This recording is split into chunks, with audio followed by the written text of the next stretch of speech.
பீகு நேயர்களுக்கு வணக்கம்.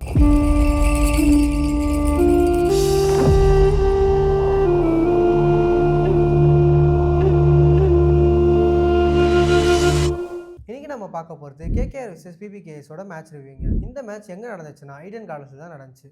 ஈடன் கார்டன்ஸ்னு வரும்போது டாஸை ரஹானே வின் பண்ணார். ஃபர்ஸ்ட் பேட்டிங் ஆடுறன்ட்டு ப்ரிஃபர் பண்ணாருங்க.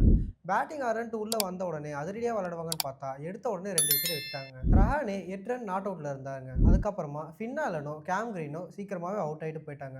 ரகுவன்ஷி கொஞ்சம் விளையாடி நாட் அவுட்டில் இருக்கும்போது 2.4 ஹவர்ஸ்லேயே மழை வந்துருச்சுங்க. மழை வந்து இந்த மேட்ச் கேன்சல் ஆச்சு. ஆனால் நம்ம பிபிகேஎஸோட பவுலர்ஸை பற்றி பார்த்தோன்னா ஹர்ஷ்தீப் சிங் 2 ஓவருக்கு 16 ரன் கொடுத்துருந்தாரு. பாட்லெட் சூப்பராகவே போட்டு 2 விக்கெட்டையும் அவர் தாங்க எடுத்தார். ஃபின்னாலன் விக்கெட்டையும் கேம் கிரீன் விக்கெட்டையும் அவர் தான் எடுத்து கொடுத்தாருங்க. ரொம்ப நல்ல ஃபார்மில் இருந்தார் அந்த மேட்ச்சில். ஆனால் மழை வந்து எல்லாத்தையும் கேன்சல் பண்ணி விட்டுருச்சுங்க. அப்படி ஒரு வேளை மழை பெய்யாமல் இருந்துருச்சுன்னா பஞ்சாப் இந்த மேட்ச் ஜெயிக்கிறதுக்கான அதிக சான்ஸ் இருந்துச்சு. அப்படி நம்ம மேட்ச் நம்பர் 14 டிசி விசஸ் ஜிடியை பற்றி பார்த்தோம்னா இந்த மேட்ச் அருண் ஜேட்லி ஸ்டேடியம்ல நடக்குதுங்க. அருண் ஜேட்லி ஸ்டேடியம்னு வந்தாலே ஹை ஸ்கோரிங் கேமாக தாங்க இருக்கும். பிச்சு ஃப்ளாட்டாக இருக்குது, பவுன்ஸ் நல்லாவே இருக்கும். அதுக்கப்புறமா ஸ்பின்னர்ஸ்க்கு கொஞ்சம் நல்லாவே ஹெல்ப் பண்ணுவாங்க. கீ பிளேயர்ஸ்னு வந்துட்டோம்னா டிசிக்கு அக்ஷர் பட்டேல், கிறிஸ்டியன் ஸ்டப்ஸ், குல்தீப் யாதவ் இருக்காங்க. அப்படியே நம்ம ஜிடி சைடில் பார்த்தோம்னா சுப்மன் கில், சாய் சுதர்ஷன், ரஷித் கான் இருக்காங்க. ரஷித் கானும் குல்தீப் யாதவும் இது ஸ்பின் விக்கெட்னால நல்லாவே கொஞ்சம் டேர்ன் இருக்கும், நல்லாவே விக்கெட் எடுப்பாங்கன்னு நம்ம எதிர்பார்ப்போம். ப்ளஸ் அண்ட் மைனஸை பற்றி பார்த்தோம்னா டிசிக்கு நல்ல பேலன்ஸ்டான டீம் இருக்குது. பவுலிங்கும் சரி பேட்டிங்கும் சரி நல்ல பேலன்ஸ்டாக இருக்குது.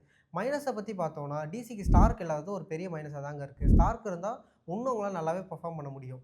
ஜிடி சைடில் பார்த்தீங்கன்னா டாப் 3 நல்ல பேட்டர்ஸ் இருக்காங்க. அது மட்டும் இல்லாமல் பவுலிங்கும் நல்லாவே இருக்காங்க. சிராஜ், ரபாடா, ரஷித் கான்லாம் வச்சிருக்காங்க. அது மட்டும் இல்லாமல் மைனஸை பற்றி நீங்கள் பார்த்தீங்கன்னா டாப் 3 டிபெண்ட் பண்ணி தாங்க இருக்காங்க. டாப் ஆர்டர் நல்லா பர்ஃபார்ம் பண்ணணும்னா மிடில் ஆர்டரில் நிறையவே ஸ்ட்ரகிள்ஸ் இருக்குது. பிளேயிங் 11 பார்த்தீங்கன்னா சேம் டீமோட தான் உள்ளே போவாங்க. இம்பாக்ட் பிளேயரை பற்றி பார்த்தீங்கன்னா டிசிக்கு சமீராவும் முகேஷ் குமாரும் வருவாங்க. ஜிடிக்கு சாய் சுதர்ஷனும் ராகுல் தெவாட்டியும் வருவாங்க. இப்போ ஹெட் டு ஹெட்டை பற்றி பார்த்தீங்கன்னா 7 மேட்ச் 2 பேரும் விளையாடி இருக்காங்க. அதில் 3 டிசியும் 4 ஜிடியும் வின் பண்ணியிருக்காங்க. வின் ரைட்டரை பற்றி பார்த்தீங்கன்னா டிசி தாங்க வின் பண்ணுவாங்க. எதுக்குன்னா மோர் பேலன்ஸ்டாக இருக்காங்க ஜிடியை விட. பேட்டிங் அண்ட் பவுலிங் ரொம்பவே பேலன்ஸ்டாக இருக்காங்க. ஸோ இந்த மேட்ச்சை டிசி தாங்க வின் பண்ணுவாங்க. இன்னைக்கு மேட்சோட அனாலிசிஸை பார்த்துட்டோம். திரும்ப அடுத்த மேட்சோட அப்டேட்டில் சந்திப்போம். நன்றி, வணக்கம்.